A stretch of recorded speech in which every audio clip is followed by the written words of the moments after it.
one of these kind of categories one by one and give you a sense of what you can do, show you a bunch of demos. I think we have like 12 demos by the time all is said and Lots done. of demos. And then kind of one by one point you in the direction of other talks and resources that you can use to dive in deep throughout the rest of the week and then once you get home. So Office 365 platform, what is it? It starts with the Microsoft Graph. And hopefully by now everybody here is already familiar with the Microsoft Graph. You've heard of it. The key thing that I want you to think of for the purpose of this talk is that it is the API to access data and intelligence in the Microsoft Cloud. Whether you're accessing people's calendar, whether you're accessing the documents that they have, their organizational hierarchy, or insights that we've generated about that. Who works with one another? What are interesting documents? Who's an expert in your organization with SharePoint? You can get that from the Microsoft Graph. And on top of the Microsoft Graph, we have both built our own applications. You can see these canvases here that I'll get to in just a second. Things like Word and Teams and SharePoint and Outlook. But you'll also be able to build your own applications, whether those are Windows applications, iOS applications, Android applications, web applications. They can connect directly into the Microsoft Graph as well and take advantage of those same insights.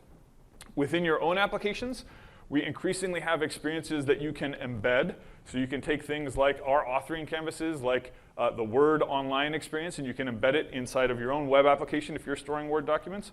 And also individual controls. So if you want a control to be able to sign somebody in or to list a set of files inside of OneDrive, we have controls that you can now embed inside of your application and do that really quickly and fluently. Within our applications, across the canvases, we have this notion of extensions. And this is when you want to teach our canvas to do something new. A new domain, a new behavior that we've never taught it, an integration with your line of business system that lets it connect directly to the place where you've got canonical data about your business. And those come in kind of two flavors. One is these kind of generic extensions, things like actions or task panes or dialog boxes that kind of function the same way across all of these canvases. And then in other cases, there are extensions that are specific to a type of canvas. So when you think about something like a bot or a connector, we want that to work the same way in Teams as it does in Outlook, and even more so the same way it does in Outlook for Windows as it does in Outlook Online and Outlook iOS. And so we really think about these canvases as being the unit that you're extending. You want to go and target a conversation, and you want to extend that with a new bot or a new connector to integrate your new functionality. And then the last piece of the puzzle here is a notion called custom content. And that's within these canvases when you want to integrate a type of content that we don't necessarily understand. So something like inside of Teams, if you wanted to have a poll, you could do that through something called actionable messages and simple declarative markup. If you wanted to create a custom visualization inside of a Word document or inside of Excel, you can use specific HTML and JavaScript code in order to manage every last control on the page and create very customized experiences within that. So these are kind of the three pieces. You have the graph and the data that underlies both our applications and yours. You have the ability to extend our canvases with new behaviors, and you have the ability to embed custom content inside and throughout Office canvases. That make sense? Awesome. So one thing we want to do is kind of give people a sense when we talk to customers how they can take advantage of it. The first thing people often jump to is, OK, now I'm going to write code. Awesome. So let's dive in and show a bunch of lines of code, and we will do plenty of that in a little bit. But as a customer, there are ways before that you can actually take advantage of the Office platform. And the first and sort of lowest friction one is that we actually have thousands of applications that are packaged apps that you can go and get from a website. If they meet your needs, you can acquire them, you can try them out, you can deploy them throughout your organization as an administrator or to the right people within your organization. So the lowest friction way is actually to go find an existing packaged solution and get it. We also have a set of tools called Power Apps and Flow that let anyone within your organization, especially kind of that power user, go and create their own applications or their own workflows based on the building blocks that we have inside of Power Apps and Flow and the services that are in Microsoft 365. The next step is we've taken a bunch of our own custom code and the patterns around that custom code and created what we call reference solutions that show people how to take the building blocks that we have and use custom code in order to stitch them together for an experience that's really tailored to something we don't have in the product, but is an end-to-end solution, something like healthcare team huddles, and I'll show you that in just a minute. So we're really adapting, in this case, Microsoft 365 or Office 365 to a specific industry. And then the last is custom development. So if I want to write some custom code from scratch, of course I can do that, and that's what many of you are probably first and foremost interested in. So those are kind of the spectrum of things that you have, all the way from just going and getting something off the shelf to writing something from complete scratch. So let's start real quick with a package application. There are thousands of package applications, like I said. You can go to AppSource, appsource.microsoft.com, and see many of those applications that are distributed through our own channels. You can see a few of them up here. I'm going to show you really quickly a demo of SurveyMonkey, who's built a deep integration with Office 365, just to give you a sense of all those kind of abstract concepts that I just talked about, what that actually looks like in practice. All right, so I'm going to switch over, wake this machine up. And I'm actually going to start from the SurveyMonkey website. So remember I told you can go and create standalone web applications. This is one of those. This is surveymonkey.com. If you go there today, you'll see the same thing. And one of the first things you'll notice there is that Office 365 is actually an option for logging in. They are supporting single sign-on with Office 365. And once I choose an identity here, and I've already given it access to my data, but the first time I will be prompted to give it access to it, once I've connected it to the graph, it's able to grab things like my profile, so it has my username, it has things like my picture automatically pulled from the graph. And then when I actually go and work with a survey, so if I wanted to jump in here and start modifying this Build 2018 Office Overview survey, you'll see things that light up because it is connected to the graph. So if I want to go and create some comments on this survey preview, and I wanted to, for example, invite a few people, I can click Invite. And when I do that, because it's connected to the Microsoft Graph, it's actually querying all the people that I work with the most often, and the ones that I work with in particular on a topic related to the word survey. And it's suggesting those as the first ones that I might want to go reach out to and send this information to. So if I've sent people an email about surveys or co-authored documents that have anything to do with surveys, they're showing up at the top of this list. And even better, when I start to type, it's actually using the Microsoft Graph so that when I say Tristan, rather than the, I don't know, what are there, 10 other Tristans at Microsoft? Rather than the 10 other Tristans at Microsoft, it actually knows that I mean this Tristan. And he's the top of the suggestions there. When I type Wei, she's the top of the suggestions there. And then when I send that on, they get the same invite. They can sign in with their same identity and connect that way. You can also see that it integrates directly with OneDrive.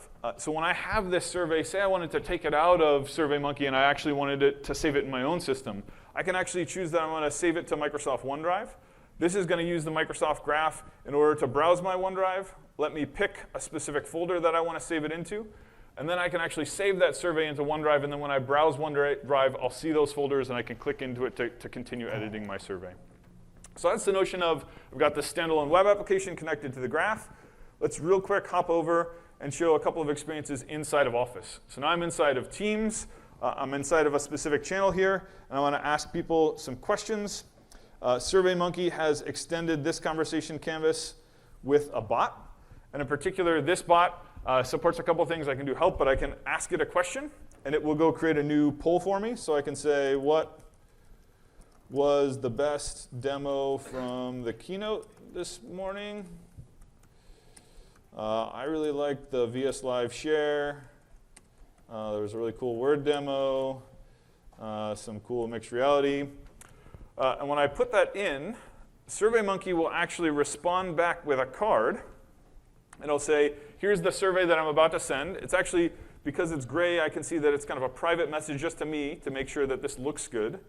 And then I can say, I'm ready, open this poll. It'll actually update this card in line. And then it will send this out to the entire group so that they can start voting on it, and in line I can see results. So now SurveyMonkey is integrated through a bot. I can also go and create page canvases. So SurveyMonkey has created a custom tab. So then I can go and look at the surveys that I've created inside SurveyMonkey. I can connect it to my SurveyMonkey instance, and I do connect with SurveyMonkey. Should be not automatically signed in. Let's hope I don't have to do two-factor authentication. Fingers crossed.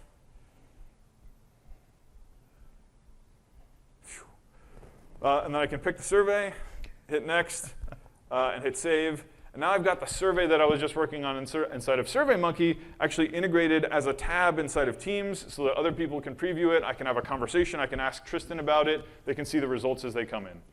So you can see I was able to both connect to the Microsoft Graph from SurveyMonkey.com, but I'm also able to connect into SurveyMonkey from experiences like Teams, so I get the mix of both those pieces of functionality. So that's kind of what I mean by a packaged application. All right, I will switch over. Get that right. 8. 5. Let's keep guessing. All right. Yes.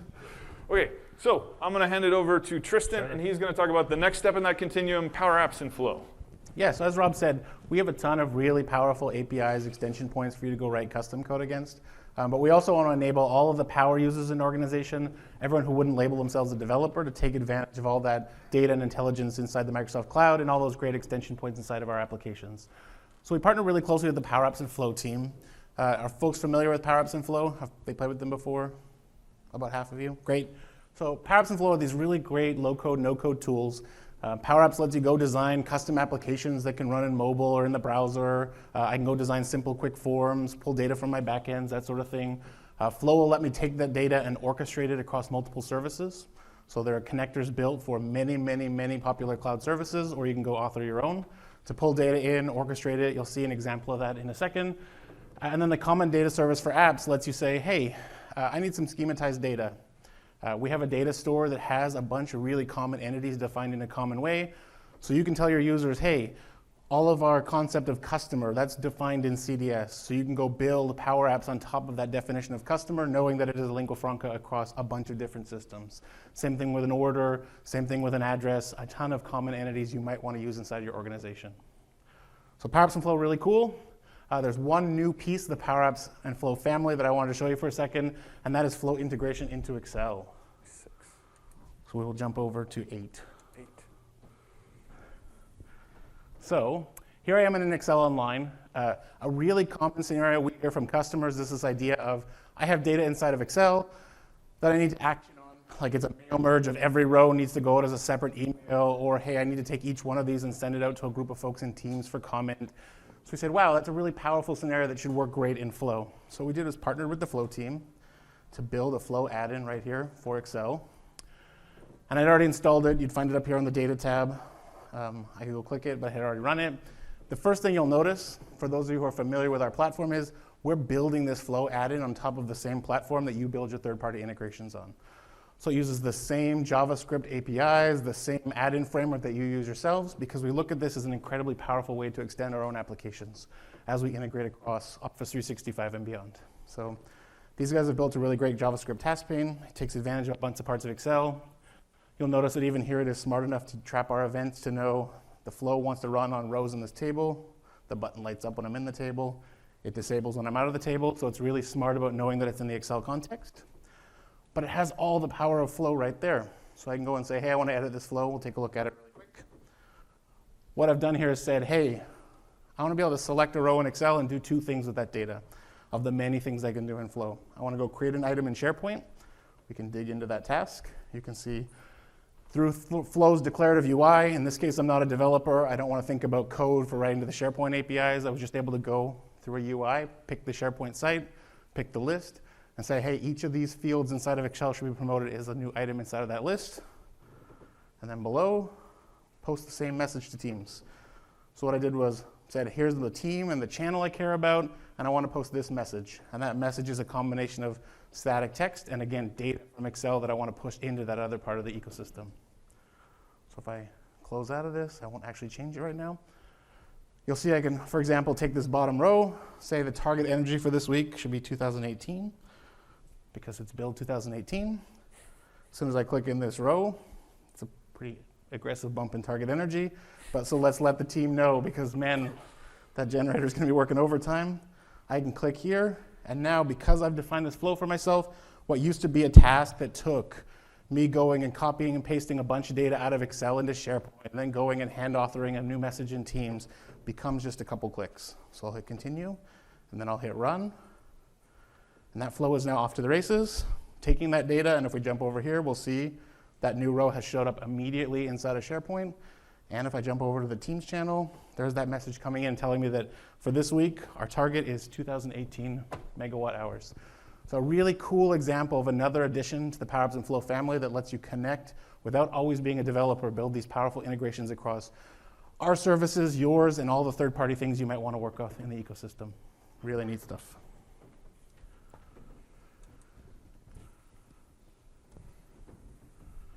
I'm really bad with numbers. So this week, lots of cool stuff going on with Power Apps and Flow. We've got a couple announcements to show you as soon as we find the right machine. You saw the Flow integration in Excel. Flow is also deeply integrated into Teams. Both Power Apps and Flow are deeply integrated into Teams. So you can go take a Power App, show it as a custom tab inside of a team. You can run flows inside of Teams as well. Flows can be shared with lists and libraries. And then the Flow team is working on an out-of-the-box request sign-up flow for SharePoint. So there's some pretty canonical cases of, hey, I have an artifact, right? I have a Word document, I have an Excel spreadsheet. I want to send it out for review and approval. We're going to make that a single-click flow. You don't have to go define yourself. That knows, okay, here's Rob, here's Wei. Once they both sign off on it, mark it done, and finalize it in the library, that will just be a single-click accessible flow from within your SharePoint lists and libraries. Lots of sessions on Power Up and Flow this week. Feel free to take a picture. There's some really great ones for you to go and spend some time learning about different parts of the Power Apps and Flow ecosystem, and really how to use CDS, how to use Flow, how to use Power Apps to enable your enterprise to build some really cool LOB applications. Awesome. So we talked about package apps, we talked about Power Apps and Flow. I'm going to talk quickly about reference solutions, and then we're going to dive into custom development. So as a reminder, reference solutions are this idea that we're taking patterns and the sort of ideas we have about how the Office platform should be used. We're actually writing end-to-end solutions. We're working directly with customers and partners who are implementing those and using them, so we're making sure we build something really useful. And then we're actually publishing those end-to-end solutions in GitHub as open source solutions that then you can take and deploy directly or use pieces of and embed within your own projects or build on top of. And we think of reference solutions as being useful for a couple of things. One is really targeting specific industries, where if you think about Microsoft 365 and Office 365, it is a pretty broad platform that targets pretty much all industries out there. And there are times when that last mile of functionality to really tailor an experience to healthcare or manufacturing or finance is not something that we're actually going to write, but we would love for our partners and our customers to write that, and we want to help that process by creating these packages that take them along that journey. And the other is kind of these horizontal or departmental solutions. When you think about how to adopt Office 365 and the platform to things like the finance department, how can I have a really tailored solution in order to do financial reporting every quarter? The Microsoft finance team uses this one in order to go and actually create our quarterly filings with the SEC. And so we have a series of these different solutions across both industries and horizontals. If you go to dev.office.com and check out our samples there, you can find all of them there. I want to really quickly drill into one called Healthcare Team Huddles, and I'll do a really quick demo for you guys in just a second. The way that you should think about this, because I'm guessing not all of you have worked in the healthcare setting before, is basically that in healthcare, they essentially have a daily scrum. Think about it that way. There's a stand-up meeting where once a day at a shift change or every time something really horrible happens in the hospital, you all get together, you have your pens and papers and a whiteboard, and you talk about your ideas for how to deal with the issues, what's going on. You kind of track your progress against the things you've been focusing on for that week. And hopefully at the end of the week, you remember all the right things and you've written them down well enough on a piece of paper that you can kind of have a summary at the end of the week. And then you pass those pieces of paper up the chain that you can start to pull together those ideas to start to influence processes at the healthcare institution as a whole. Well, what we thought is, hey, Teams as this hub for teamwork is the perfect canvas. We can go and take that and work with customers and partners to build a really tailored workspace for that. We can build it into Office 365 where we've already got best-in-class security and compliance for things like HIPAA. So we have a tool that is well-suited and supported by the security and compliance requirements. And we built this together with several customers and partners who've actually been using it. And I'll show you really quickly an example of it. The first thing I'll show, I think I got it right. The first thing I'll show is actually GitHub. So this is actually the solution. You can find all of the code for the solution in github.com Office Dev. This particular one is Office 365 Huddle templates.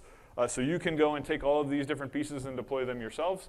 You can find a bunch of different templates through there that you can go and browse through if you want to look at some of the others in other industries or horizontals. The second thing I'm going to show is actually running that solution. I'll show it really quickly. It is a very healthcare specific example. But the first thing I'll start with is inside of this team, Contoso Health, you can actually see I've got a custom tab here called Metric Input. And the idea is that every day when the healthcare team comes together for their huddle, they've got a set of things that they've been focused on, a set of issues that they're trying to address that week, things like they got some poor care ratings in urgent care that they want to go and address, or that the operating room patient rating is low, and that week they're really focused on that particular metric. They come up with a way to measure whether they're making progress, and each day they come in here during the huddle, and they say, okay, how many did you have? What was our ratings out of this? Pull it in and track that metric over time. And then throughout their day, when they're actually doing work, running around, going and helping patients, we've actually then created a bot. So within Teams, either on their phone or on a PC, they can actually go tell the bot that they've run into a new issue or they have a new idea. You can see it actually uses adaptive cards in order to give them a UI to insert those ideas and the metrics they want to track it against. You can actually see it is tracked against the sort of metrics that you are tracking, so you can have a kind of canonical way to affect the metrics across your hospital.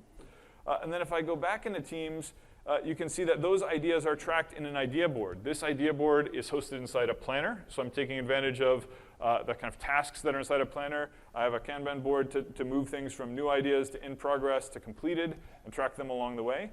And I even have a way to say now, this particular idea is something I think we should share across the hospital. And when you drag that idea into Shareable, there's a webhook that fires a function inside of Azure that will then go and share this with a broad channel across all of the healthcare team huddle leaders across the hospital so that they can look at the stream of ideas that people felt was impactful across it. And then, of course, we've got Power BI connected to all those metrics, so I can actually, in real time, look at my progress week over week for the metrics that I'm trying to affect. So you can see how we've really taken all the different pieces of this team workspace and we've really tailored it for this team huddle scenario. So I can run them not just on a piece of paper and on the whiteboard, but using this tailored hub for teamwork. So just one example of these reference solutions. You can find a bunch more if you go to dev.office.com and check out samples. All right, with that, I will hand off to Tristan to dive into our custom development topics, and we'll go through each one of the technologies that we talked about in the Office 365 platform overview, starting with the graph and canvases, our controls, things like that. Yeah. Last thing I'd say on the reference solutions, because I think they're really cool, and you should absolutely go check them out on GitHub, is this is real code that has been tried and tested. This isn't like some guess by us of some sample code you might want to look at. This is how our finance department does something. This is how our legal department does something. This is something we did with customers in the healthcare industry. So both a bunch of great sample code, but some real actual use cases of how the platform should work. So Microsoft Graph. You heard Rob talk about how Graph is the place, the REST API that gives you access to all the data and intelligence that's up in the Microsoft cloud. But what does that actually mean? We kind of think about three big scenarios when we talk about Graph, or three big things that Graph does that we're excited about. The first one is rich context, right? The Graph can tell you things like, is someone out of the office? Because that pulls data from Exchange and may have sent an OOF message. Great. If I have an approval workflow, I should skip that person because they're not going to be able to approve. I can go find their manager. So I can see who their manager is and send that approval to them instead. I can tell you where you might need to be next. If you saw Cortana this morning giving information about mail and calendar, she was turning around and querying my information from Microsoft Graph to tell me the next meeting that I have, how many emails are in my inbox, all that rich information about me as a person. It can even tell me things like what documents have I been working on recently, so that as I'm moving around the ecosystem, I can have intelligent document and people pickers that know things like, I work with Rob on Microsoft Graph, or these are the last 10 Word documents that I've been editing, and the next 10 Word documents I might want to edit as well.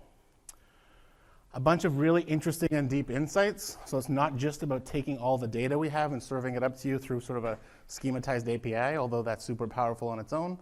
It knows things like not just the last documents I edited, but what documents have I not touched that might be interesting to me. So it'll know things like, Tristan, you typically collaborate with these 3 or 4 other people in the organization. They're editing these documents. Maybe these are interesting to you. So if you've played with Delve, you'll see Delve is powering the Microsoft Graph to tell me what documents are potentially powerful, potentially interesting for me that I might not even know about yet. It can do things like figure out, between Wei and me and Rob, we need to meet and talk about our build demos. What's the best time for the 3 of us to meet based on our mixed up calendars? And even things like, who should a person contact for info on a topic, right? I can query into the Microsoft directory and say, hey, who are the people with subject expertise on the open XML file formats? And it'll know to find me 3 or 4 people with specific domain expertise on that topic based on all the information it has about each of us as members of the system. The last thing it gives me is access to real-time updates. So the graph has the capability for webhooks. You can subscribe to different events and get real-time updates when a new calendar item is added, and I can tell there's a conflict and message the user that, hey, you have 2 meetings at the same time. What do you want to do about it? When a file's modified, I might want to tell all the people who've touched that file that a change has happened so they can go and look at the updated contract. I might be able to look at my inbox and say, hey, there's a specific mail message that I'm tracking through the system. Every time that message is touched by a different human, I want to go tell people. So you can sort of pick the objects and the pieces of the system you're interested in, attach webhooks, and then respond to the real-time events that happen as calendar items are touched, as emails are sent and received, as documents are edited. So a bunch of really powerful stuff across Microsoft Graph. There are a ton of APIs that we could have showed you in Graph, so I picked one that I thought was specifically interesting. You'll see a bunch of sessions on Graph when I'm done with this one demo, so if you want to go learn about all the different workloads on Graph, there's tons of opportunity this week to do so. So, has everyone played with Graph? Have most folks played with Graph? A few of you. Great. So Microsoft Graph starts with a REST API call to HTTPS graph.microsoft.com. So the sort of hub of Microsoft Graph and where I'll start is I'm going to call the V1 APIs, so our production API endpoint. I'm just going to ask about me. And when I call that get query, you can already see the results there. It knows, hey, you're Tristan, here's your title, here's your phone number, here's where you sit in the building, all the sort of basic information about me as a human. From here, I could go and query my messages, I could query my calendar, but one of the new APIs we're announcing at Build is the ability to not just access files in OneDrive, but the ability to access file versions. So let's play with that for a second, just to give you a flavor of the kinds of things Graph lets you do. So I'm going to go under my OneDrive. I'm going to go to the root of OneDrive, and I'm going to say, hey, in the extensibility folder, there is a PowerPoint deck that is this talk. And I can say, send on that. And what it'll come back with is all the information about that specific file in my OneDrive. Here's the URL for it if I wanted to go and download it. Here's when it was created, who last modified it. So you can see I created it. Rob was the last one to touch it. But we can go even further. And just through really simple RESTful queries, I can say, hey, what versions does that thing have? So we'll go call it query versions, and it'll come back and say, hey, it actually has 42 versions. And you can see the last one to touch it was Rob. Way edited it before that, and we can go back and back through all the changes that the 3 of us have made to this deck over the last few weeks as we prepared for this talk. But I can actually go in and do a bunch of really interesting things without having to know a bunch about OneDrive with just authoring these simple queries. So I can say, hey, what's version 1.0? Tell me more about that. It'll go and tell me, hey, 1.0 was created by me on May 4th. Great. What's going on with version 10? I can even start to do things like, hey, I actually want that version because I know that Rob in the middle of the night made some crazy edits. So I'd like to know what happened before he went wild with the deck. So I could even go say, hey, I want the contents, right? And what'll happen there, the content, sorry. Let me go back and fix that typo. We'll query. One of these times I will type it right. And what you'll see is that actually returns a 302 found. It says, hey, I found that version, and then it'll give me a redirect to the place where I could go and grab that specific file. So if I went to that URL right now, it's a special pre-authenticated URL that would let me go and grab the file contents of that version of that file. And all I had to do was issue a couple simple HTTP GET requests to parse through all the file versions that exist, pick one that I want, and get that file. I could even, instead of doing this, say, actually what I want to do, I want to restore that, because everything he did after that is crazy. So I could go, instead of making a GET request, I could say, hey, Graph, I want to post to the restore version endpoint, and I want you to restore version 10 of that file as the current one in the library. And if I went and called that, you'll see it'll return back that the file is locked in this case because it looks like Wei has it open. If she didn't have it open, what it would do is actually restore that version of the file to be the current one in the SharePoint library, letting me easily recover the specific contents of the file at a specific time just by editing a couple of simple HTTP calls right here in my application. So that's just one of the many, many things you'll see us talking about with Graph this week. Graph lets you edit every piece of data and every piece of intelligence you might want to know about me, and that list is growing month over month, quarter over quarter, year over year. So lots of cool stuff. What's new this week specifically? We sort of look at this in terms of new data in the graph and new capabilities the graph lets you access. You can see file versions in OneDrive. I can access that activity feed in Project Rome, so that cross-device activity feed that exists. I can now access the graph from SharePoint Framework Web Parts. We have a bunch of APIs in beta. Rob talked about Microsoft Teams and the Teams APIs. You can now get at, create channels. You can create teams. You can add people to teams and channels. You can add post messages to teams. You'll soon be able to query messages from those teams as well. And then we also have beta APIs for our bookings application, for some new features in Microsoft Planner, and for the device relay inside of Project Rome as well. So lots of cool stuff. Capabilities-wise, we are constantly adding webhooks to different entities in Graph so that you can get those real-time updates. We're adding SDKs for every major programming language. So if you love Java, we have a great Java SDK for Microsoft Graph. If you love JavaScript, we have a great JavaScript SDK for Microsoft Graph, and so on and so on. And then we are going to continue to add a bunch of new capabilities. One thing that's really particularly exciting that I'll call it on this long list is, you'll see this tomorrow in Joe's keynote, we are shipping a bunch of pre-canned controls for UWP apps that let you access content in the Microsoft Graph. We're going to open source those as well, but there'll be a great people picker, there'll be a great document picker, a bunch of controls we think you might need. We're going to pre-can those and let you access them inside of your UWP apps just by importing the project that we ship. So really cool stuff. If you're interested, grab them, contribute. That kind of stuff's really powerful. Again, a bunch of sessions on Graph this week. I got to cover one API for 5 minutes. There will be hours and hours covering all the different APIs on Graph you might care about. I would say, yes. I would say pick a couple sessions if you're going to pick one.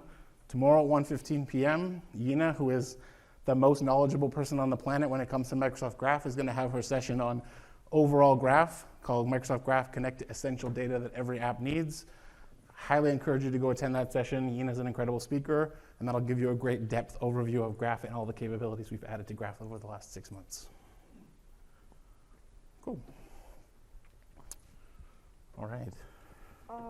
All right, so we've talked a bit about the foundation, which is Microsoft Graph that you can use to help build out your solutions, whether they are in the Office canvas or in your own standalone application.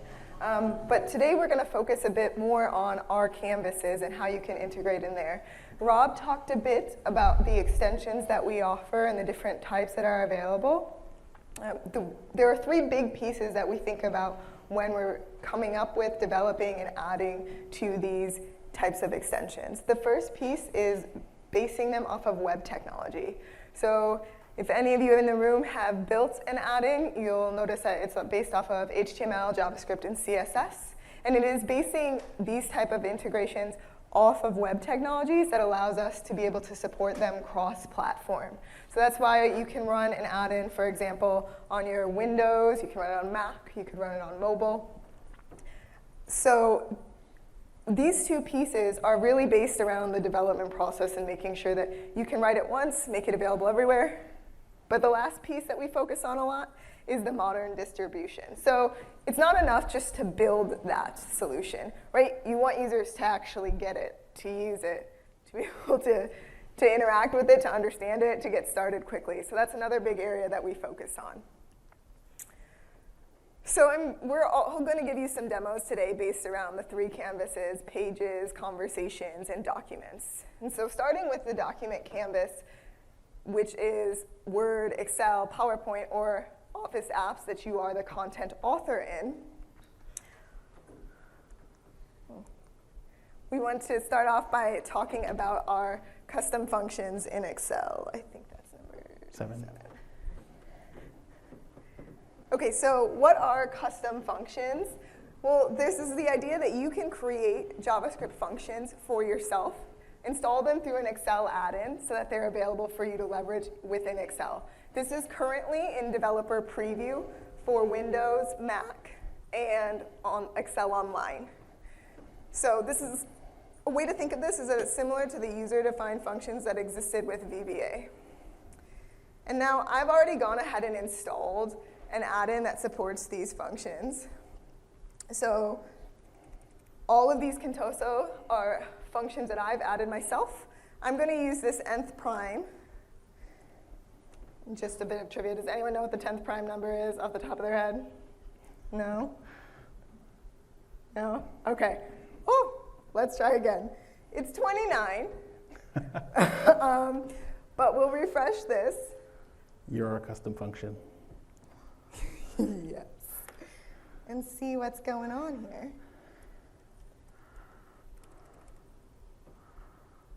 10. 29. See, it works. Just timed out.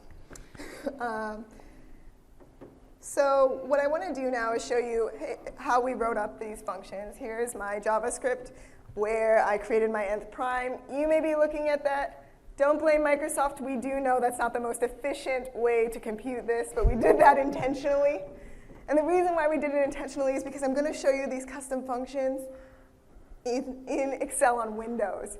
And what I wanted to show you is the ability to compute with multi-threaded capabilities on your desktop clients, whether that's Windows or Mac. So I'm going to go ahead and still use nth prime, but this time I'm going to reference A1.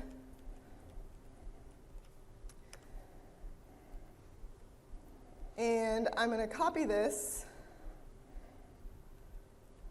paste it here, it's populated.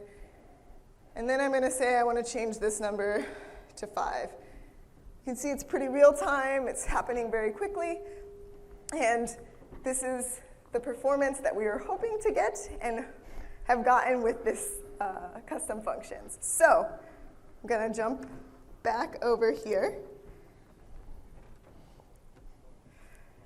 So another thing that we've been working on are the Excel APIs. We've been adding to them regularly, month over month. We put new APIs in preview. We're recently going to release the API requirements at 1.7 here. And what that has is a lot of different things. It focuses on password protection. We added some events around if a table changed, if a worksheet changed, and some other charting functionality. So to show you this, I'm going to use ScriptLab, which can be installed from the Office store, and it's a great way to get started leveraging our Excel APIs. So what you'll see is there's an IDE here, and we've created samples for you, and you can scroll through them. They're sorted by what they're relevant to, whether that be ranges or worksheets. And all of our preview APIs, which is where our 1.7 APIs are currently living, can be found under one section. So what I'm going to focus on here is this table changed sample. And what it's going to do, I'm going to refresh my run, is it's going to first populate, we're going to populate some data. And then I'm going to go ahead and register for my onChanged event. So what we're going to see is when I click inside the table, if I update this number to 1, you'll notice here in my console, can you see that? I can zoom in a little bit. Oh, maybe not. So it says that the cell that changed is E7, which is the only cell that changed. Now, if I were to type something in E10, like 12, you'll notice that it's not giving you that event changed. It wasn't part of the table that we were working on. So feel free to install ScriptLab, try out the APIs as they're coming through. If you want to just get started building an add-in for Excel, this is a great way to do it. Okay. Come back. Yes. All right. This is a lot of Excel. But we also added the ability for custom visuals. Custom visuals are a way for you, again, leveraging the modern add-in platform, to add custom charts into your experience. So if there's a type of chart that you use on a regular basis that you can't actually insert, today you can add that functionality. And the way that you can access that is once you've installed the add-in, you can click on this plus button in the ribbon here, and it's more custom visuals. Okay, it's telling me I have to select some information. So more custom visuals. And what you're going to see is you're going to see the wizard load up It's going to have your same tabs that you used to see, your recommended charts, all of the charts, but it's also added these custom visuals. So these are what my add-in has installed. And in this case, we're going to use a Sun key chart, which what this is going to do is it's going to show you, by creating a flow, how many passengers, based on the width of the stream that's going from one place to another, are actually going, let's say, from Seattle to New York, which is rather a lot, over 1,200. You also have the ability, if I switch over to this word cloud here, to do some general formatting. So I've created this word cloud. I asked my team before I came what were their favorite fruits, so they all gave me these examples here. And I think the font's a little bit small, but if I type in a different minimum font, I can change, rearrange. I have the same capabilities that I would with any other charts that exist in Excel. Okay, so we're doing a lot of work in Excel, but here's overall on document canvases some of the things that we wanted to talk to you about today. So we have Excel API 1.5 and 1.6 in general availability. And as I mentioned earlier, 1.7 will be coming out shortly. It's in preview. You can try that out using ScriptLab. And then the custom functions are also available through the developer preview for you to try out as well. The last cool thing I'll mention about the custom visuals, because I think this is one of the cooler things about it, is all those visuals Wei wrote for Excel, those will work identically inside of Power BI. So you can now go create a custom visual for your enterprise. Let's say you have an airplane engine and you want a visualization for all the parts of that airplane engine in 3D. You can go and create a custom visual for that. You can have it hosted inside of your Power BI dashboards, and you can bring that same visual inside of Excel for custom analytics that people want to do if they want to go and play with it in Excel as well. So you have one place, one tool to go and define all the visualizations that matter to you to work across all the apps in our ecosystem.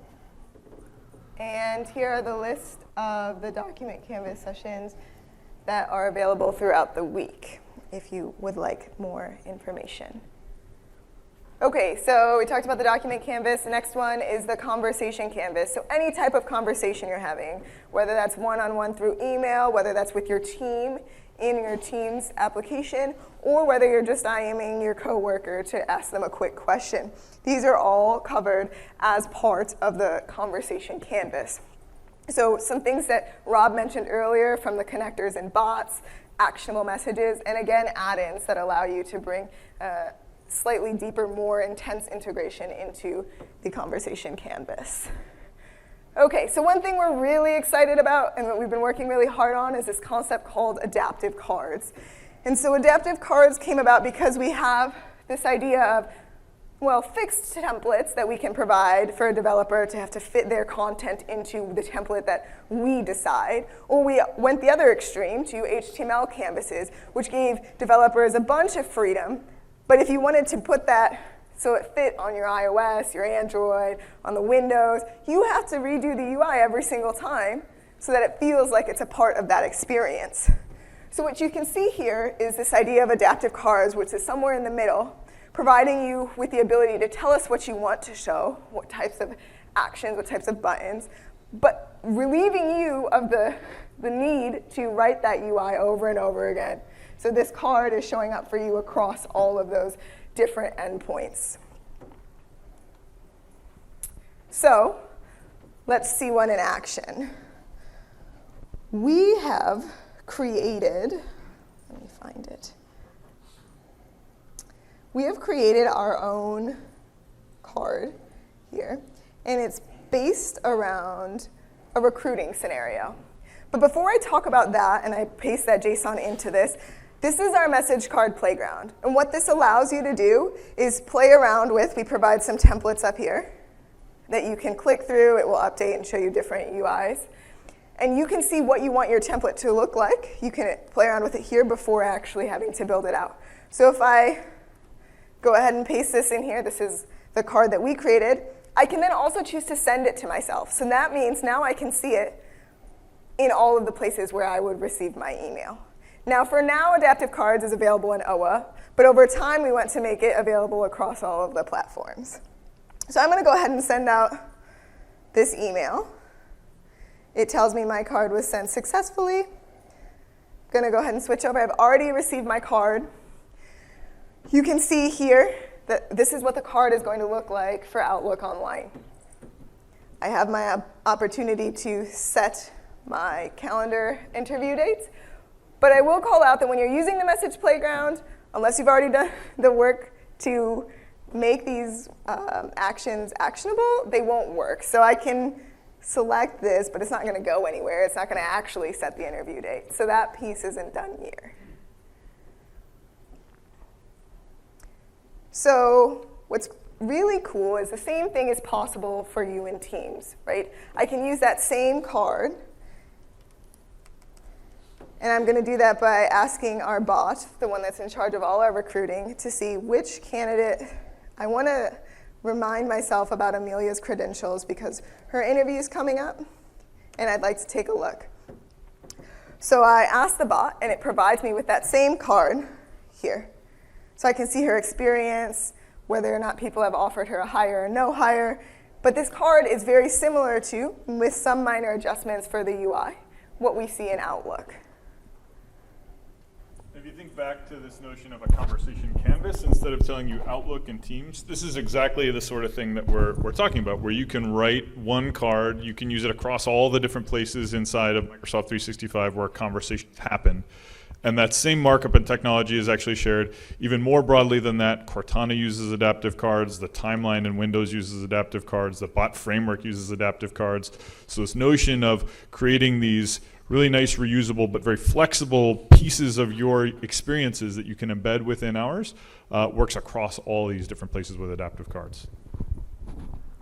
Right. So there's one more demo I wanted to show you within Outlook today. And this is something that we've been working on across Office apps, is the ability to allow users to have the type of experience and surface the actions that are most relevant to them.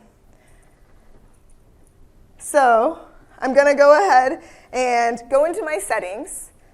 I'm going to scroll down. Now I'm in an Outlook.com account. This is where this functionality is available today. But over time, you can think of Microsoft as moving towards this idea of thinking through what is the best way to allow users to get those actions that they need in front of them. So you'll start to see this come out across other applications as well. If I select Customize Actions, what you'll notice here, which is a little bit different than before, is, hey, all of the native actions are there. But in addition, I have installed some add-ins. So Evernote, Starbucks, Wunderlist, these are all add-ins that I went and acquired. But maybe I decided that, hey, I'm not really using Evernote anymore, and I'm using Wunderlist instead. I can, by making these selections, change what's going to be visible for me when I'm reading a mail. So where Evernote used to be, Wunderlist is now there. I could do this interchangeably with native commands too. Let's say I decided I don't ever want to reply. I don't need it as a short command. I only reply all. I could move that into my overflow menu, which is where Evernote has now gone, so that it's not one of my main actions that's available to me.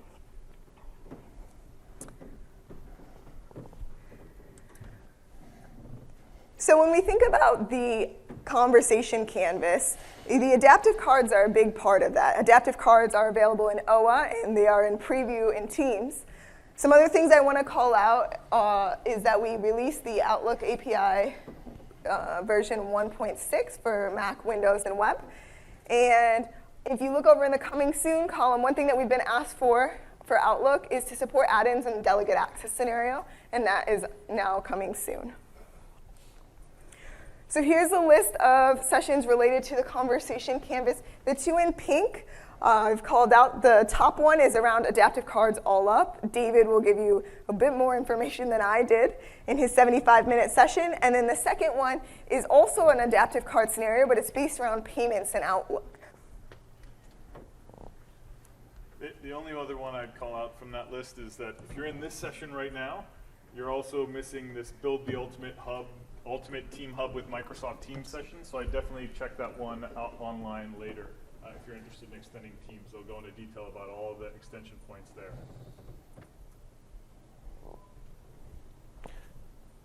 Great. The last of the canvases we're going to talk about is the page canvas.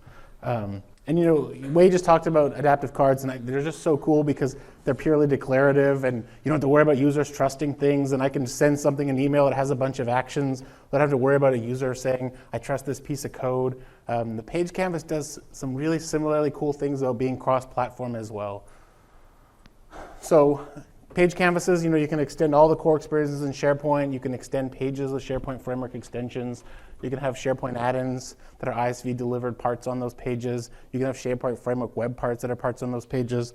We really sat down and thought about, hey, if you learn something inside the Office ecosystem, I want you to get as much mileage out of that knowledge as you can across all the different experiences that leverage what look like page canvases. So one of the things that's a little bit of an early developer preview, but something really cool I'm excited to show you guys is the ability to take SharePoint Framework web parts and use them not just in SharePoint, but also in Teams. So how many people have played with SharePoint Framework web parts? A couple. Awesome. If you haven't, I would go look at the dev docs, start playing with the web parts. They're a really great way to extend pieces of a SharePoint page with your own custom content. So what I've done here is I've created a launch team for a new product we're building, and I want to make sure all the regulatory information for that new product launch is properly stored and sorted and ready to go. I wrote a SharePoint web part that I've got stored here. So I've created my own custom page in SharePoint. This web port is in SharePoint, the page is in SharePoint, all compliance of that data is automatically handled. I'm ready to go from a business knowing where the information is and not having to worry about what third-party service it's stored in, that sort of thing. What you'll see here is that page does exactly what you'd expect. Right here within the SharePoint UI, here's my custom legal matters web part. It lets me both see all the documents, or if I wanted to change the page, I could go and using all the capabilities of the SharePoint framework, I have an option here. I could have just filtered it to current user. I could have that web part on the page instead. So I could save and close that version of the page. And now that web part just shows documents for me as Alan DeYoung, the current user of the web part. What I think is incredibly cool, and the thing that we'll talk about, you'll see this in a session later this week that I'll point at, but the thing that's really powerful is I don't just want that web part or that experience inside of SharePoint. I want it inside of Teams as well, because the launch team is also spending a lot of time having active conversations about this and making sure they've got everything right. Why should they have to switch experiences, right? And why should I have to go learn how to build a separate integration for Teams? I just want to reuse this one in the context of Teams. So we'll jump up here. I've already got it linked. How lucky is that? And what you'll see is inside of that same team, as soon as it loads up, that SharePoint Framework web part is hosted as a Teams tab. And you'll see that same capability. So here's the legal matters piece. That same web part hosted right there in Teams. And I didn't have to change the code. I didn't have to go write a separate Teams integration. All my SharePoint knowledge just played through. And that includes if I went and added it again. So I'd already added it. You'll see it shows up inside of the Add a Tab UI like everything else. So I've just packaged up that same web part to work here.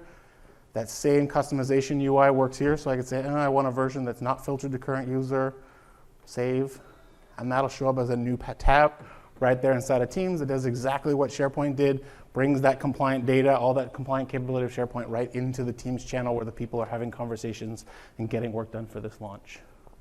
So a really cool example of something you'll see us do. You see it with adaptive cards, you see it again here, you see it with add-ins. We want you to learn something in one place and feel like you've got durable knowledge that lets you go build integrations that work across more and more parts of the ecosystem that makes up Office 365 and Microsoft 365 as a whole.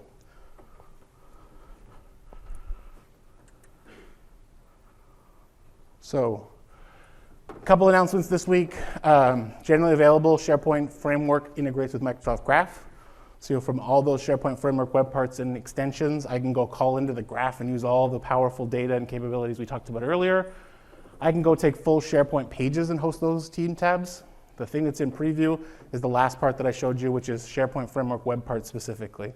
So taking individual web parts and hosting those as Teams tabs as well. So a bunch of really cool work about reusable knowledge that you're seeing across the ecosystem. This is the session I'd recommend if you're interested in SharePoint Framework or you're interested in sort of that cross-page canvas knowledge and how to go build those solutions. This session tomorrow afternoon is a great place to go learn from Vesa all the details of what it would mean to go build and extend SharePoint and take that knowledge across the ecosystem as well. Now we'll finish up, talk about how you actually deploy some of this stuff. Yeah, that's one of the big pieces, right? You don't just want to build the solution and then no one can access it. So we have been focusing over the I'm moving away from you. over the past here on something called centralized deployment. So today I'm going to show you centralized deployment within Outlook specifically.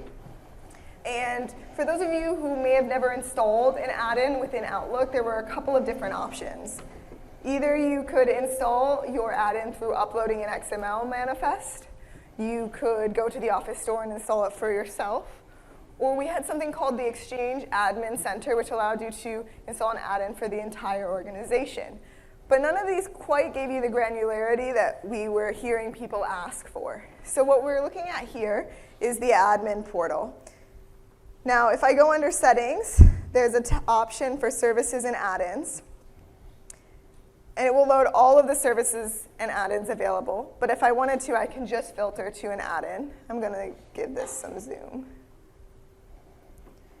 Now, today I only have Evernote installed, and it's installed for Outlook. But if I click on Evernote, I have a couple options that I'm presented with. If I decided I no longer wanted people in my organization to have this add-in, I could completely remove it. I can see the permissions that are required, and I can see who has access, in this case, everyone. So now I'm going to switch over to John's account here, just to show you that, hey, he does have Evernote. It was installed for the entire organization. But John actually asked me recently, he said, hey, you know, I really like to use Trello. It helps me keep track of my tasks. I like the boards, and I can organize everything that's going on. So would you mind deploying this add-in for me? So I can do that by clicking on the Deploy Add-in option. And now I'm again presented with that idea of I can upload my own XML manifest, or I can go to the store and add those add-ins. So I'm going to go to the store because I know Trello is there. I'm going to go ahead and select Add for Trello. Again, I'm going to be shown that list, which tells me the permissions it requires and kind of a brief description of the add-in.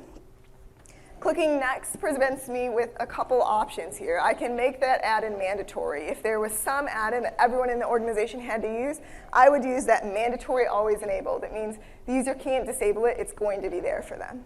But in the case of John, he just asked me to provide him with the Trello add-in. So I'm going to go ahead and select the optional enabled action here. So it's going to appear for him. He's going to be able to see it, but he can also disable it later if he decides he no longer would like to use it. And here's where I have my control over who has access. I can give it to everyone. I can give it only to myself.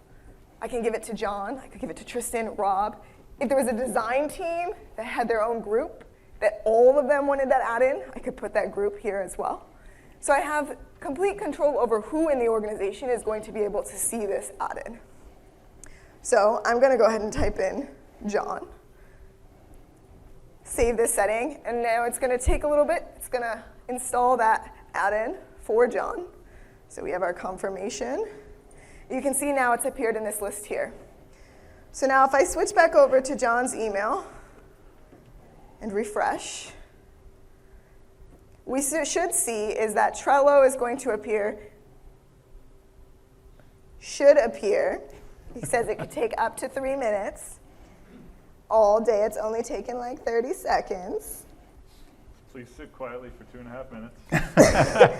So we're going to go back, and you can see here who has access. You can see that it's only John. So now we're going to try one more time and see if it updates.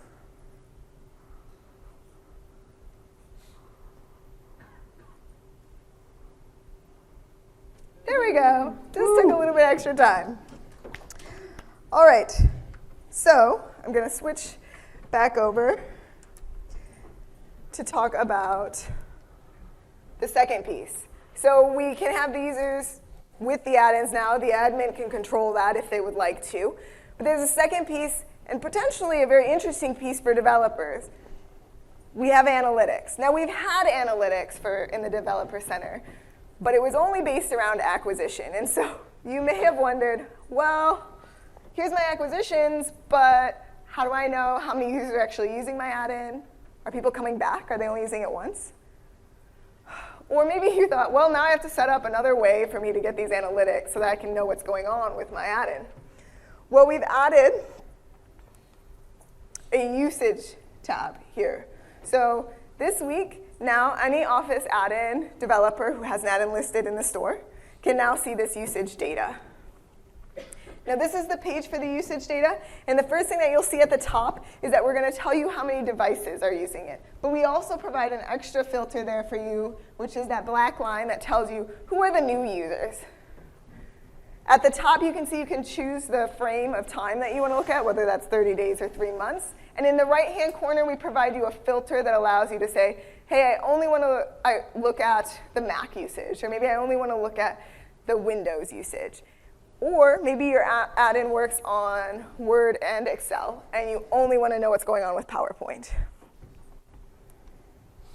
The next piece that you'll see is retention information. So a user came, they used my add-in on week 1, but by week 5, are they still using that add-in?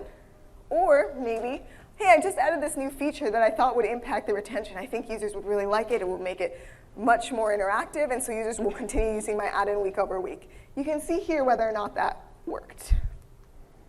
And at the very bottom, we provide information based on the geography of users. So if you're wondering, hey, should I localize into a different language, you can see who's installing your add-in in which country. Or you can determine which markets maybe aren't using it and consider adding that support for that language. So when it comes to acquisition and deployment, a couple other things that I'd like to call out. Centralized deployment is also available for Teams. And we've made in-app discovery of store for Teams much more visible within the application.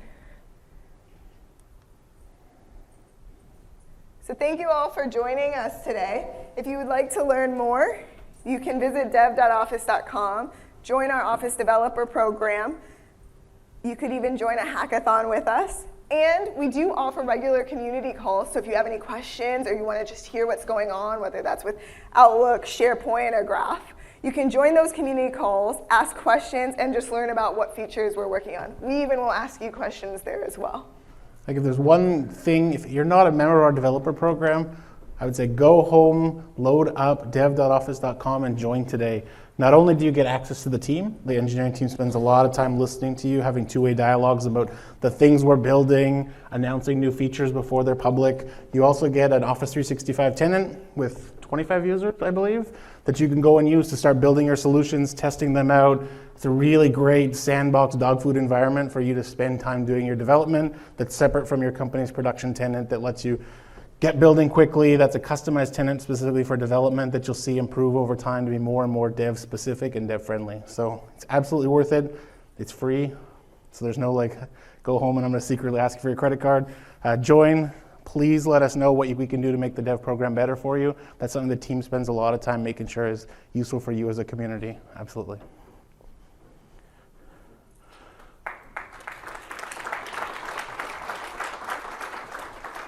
Last thing we'll mention, please do send evals in. Sounds like there's some pretty cool prizes. I wish I could evaluate myself and win a drone, but I guess I can't. But you guys should absolutely evaluate us and win a drone because that sounds really cool. And come see us at the booth. The last thing you don't see on here is I think Wei and I, after this, will hang out here for a bit. We'll walk back over to the conference center to the Office booth on the show floor. There's a bunch of members of the team there. A couple of them are hiding in the back here right now. We'll be over there answering questions. Happy to talk about all funny things, Office 365, Microsoft 365 for sure. I think we have 7 minutes. All right, so we'll take a couple questions and then we'll hang around for a bit afterwards too. So first of all, you guys covered a lot in the last hour. Very high nutritional content for the session, so thank you. On the first demo that you showed, Rob, with the SurveyMonkey add-in, that search box was pretty interesting, and it sounds like there's a lot of intelligence behind that search box. Who am I working with, working on surveys? Could you say a bit more about what the Graph API exposed there? Yeah, absolutely. So I'll say two things. One is definitely, especially if you're building a UWP or Windows application of any sort, go check out the Windows Community Project, and you will find our new UWP controls for the Graph, which includes things like People Picker. So you can get some amount of that functionality kind of off the shelf. So I'll start there. The second I'll say is that the API that they're calling in the Graph is an API called the People API. So if you go on the graph and you say me/people, you can get back what is kind of the default result set, which is whoever I've been working with most often. So for me, it would say people like Tristan. Even though our common manager is only Satya, it would know, hey, these guys are in a lot of meetings together, they send a lot of email, so they're probably working with one another. I'll get kind of an ordered list back.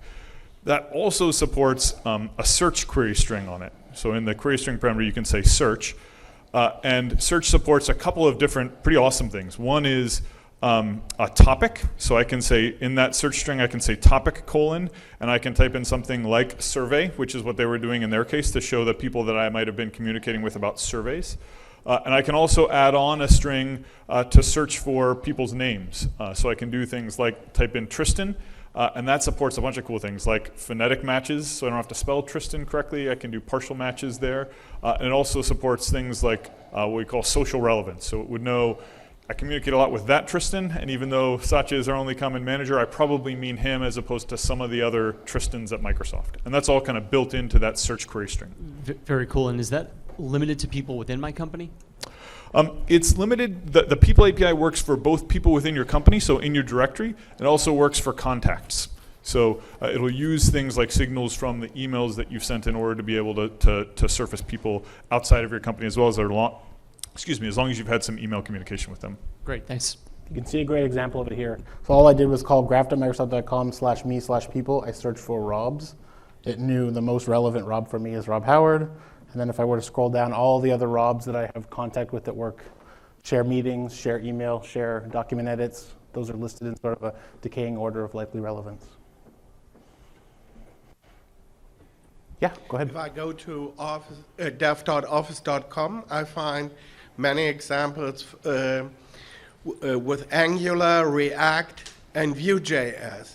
So the question is, in which direction are you going to? Will you support more Vue.js? And when will we see Office UI Fabric for Vue.js? So yeah, absolutely. We didn't talk at all about Office UI Fabric, so I'll take just a second to plug that, which is this is another open source framework for us. You can see a trend here. We're open sourcing an awful lot these days. And Office UI Fabric is the same CSS, JavaScript, sort of styling controls that we use to build our own products. So things like OneDrive and Outlook Web Access are based on this. And we make that framework open source so that you can build experiences that feel like a native part of Office as well. And we have a few different flavors of Office UI Fabric, and there are kind of a couple of different answers to the question. One is that we have this kind of vanilla Office UI Fabric that's not specific to any kind of JavaScript framework, and that's the one that can be used most broadly across different frameworks. I'd say that more and more, we internally in our teams are investing in React as a framework we're building our own UIs with, so the one that's most complete you'll see is React. There is also a huge amount of interest from the community, in particular in Angular, and so the community contributes to the Office UI Fabric Angular version, and we actually would love to have more versions of that project for other JavaScript frameworks if folks are interested in helping us support that through community-driven contributions. Oh, I see. So the direction is not clear which framework will you support more in the future, React, Angular, or Vue.js? Well, I'd say internally we do quite a bit of development work in React, and so a lot of the work that we do, we just automatically will open source and kind of give back in that way. Okay. And then it really depends on the community and their contributions for what other frameworks we would support. And Angular's been the most popular one other than React right now in terms of community contributions. Okay, thank you. Great. Other questions? Does one of you want to run to the mic? You mentioned the iWorkspace, you're going through graphic UI system, and you showed some examples you ran. I just thought my iWorkspace. I'm not familiar with the interface. How would we get through it? Yeah, so there's two good tools that I use to show how you could query graph. One of them, if you go to developer.microsoft.com/graph, what you'll see right here is one of the things up in the top is Graph Explorer. That's a really simple web tool that'll let you query all the different pieces of graph from a simple web interface. So you can see I can log in either as myself, or we have some demo data. And then you can just go spelunking. Like it'll even do some autocomplete and show you. So I can hit the slash after me, it shows me all the different things that are there. I can go look in the docs and poke through that, but I can make queries for any of this stuff. I can say, hey, who's my manager, and run that query. I won't show his name. I probably shouldn't show his phone number, but you get the idea that I have a manager, and without having to go build an app, I can go query all the different pieces of the graph, see how they work, try out different things. It's a really easy way to get started. The other tool that I used on my Mac here is called Postman. It's another great tool for issuing web queries and responses. It lets me set everything up so that I can just go playing and learning how different queries work, the data that gets returned, that kind of fun stuff. The other really cool thing I'll point out about the Graph Explorer is that if you click on Show More Samples in the bottom left, you can actually see we've got a bunch of samples for all of the growing bits of functionality that are part of the Microsoft Graph. And if you turn one on, we'll actually include the samples in this bottom left-hand pane. And, oops. And when you click one of those, we'll actually automatically load it up into the Explorer so you can try it out yourself. So you can see a bunch of different samples there automatically. So you can see that by clicking the recent, it shows me the query for that as me drive recent, and then it'll show you all the different files that are recent files that I've edited, back to my context point earlier. Both great tools. Graph Explorer is especially awesome because you don't have to do anything. You just browse to our developer portal, click Graph Explorer, and you're off to the races, trying out the graph, the different queries you can run on Graph, et cetera. Would you say you get the sample Office instance to play around and not break your organization and have people hunt you down? Yeah, if you just browse to dev.office.com, on the front page there is almost always a call to action that says join the developer program. And if you join the developer program, just sign up with an existing Microsoft account or org ID, and we'll give you a UI to go provision a new tenant so you can go and use that as your development environment. So you join now, and I'm off to the races. Rob, what will you do to push the Office App Store more so we can make money with Office apps? Yeah, so one of the things that you've seen, so the question was, what are we doing to drive traffic to the Office App Store? One of the things that you've seen recently is that we've integrated third-party applications that connect to Office into AppSource. So if you go to appsource.microsoft.com, you'll see that there's a huge amount of Office applications that are available there, and that's driven a significant amount more traffic. If you're an ISV building applications, when people acquire from AppSource, you also get a lead written into your CRM system so that you can follow up with them if you'd like to go and sell to their organization. The second thing that I'd say is that probably the most important acquisition channel we have is our in-app galleries. So when you're inside Word, Excel, PowerPoint, when you're inside SharePoint, and we're investing really heavily in those. In fact, you might actually see experiments ongoing right now where you'd see different treatments inside of the core Office apps that raise the prominence of these third-party applications inside of our experiences, because we think that's a great way to connect people with meaningful functionality. So as long as you've got an experience that people can at least try from within those applications and kind of get a taste for what it is, and you can build a connection with them that way, I would absolutely expect that channel to grow very quickly over the next several months. Any other questions? I think we're out of time. Oh, one more. When you are joining the developer program, if your company has, you've got Office 365 set up and you have your account, is that something that should be signed up at like at the level for your development thing, or how would you provision that across all of your developers? Yeah, individuals can even go sign up for the developer program separately. So you can sign in, you can get your own developer tenant, that's kind of your own siloed space to do development. And then of course, if you want to deploy to all the users in your organization, you're going to do that through the administrator in your organization. But when you're doing development, you can do that kind of on your own through the developer program. So you can see Tristan's actually signed in with his @Microsoft.com account, and despite what I believe that Tristan is a very trustworthy person, he is not an admin on the Microsoft.com tenant. But he can then go click this set up a subscription button and get his own separate subscription to do development on that's separate from Microsoft.com, where he can be an admin and do all that sort of stuff. And then once he's built his code and he's ready to deploy it, he can go work with the MSIT folks to do so. I mean, in terms of, if you're not developing for yourself, but developing what the third parties that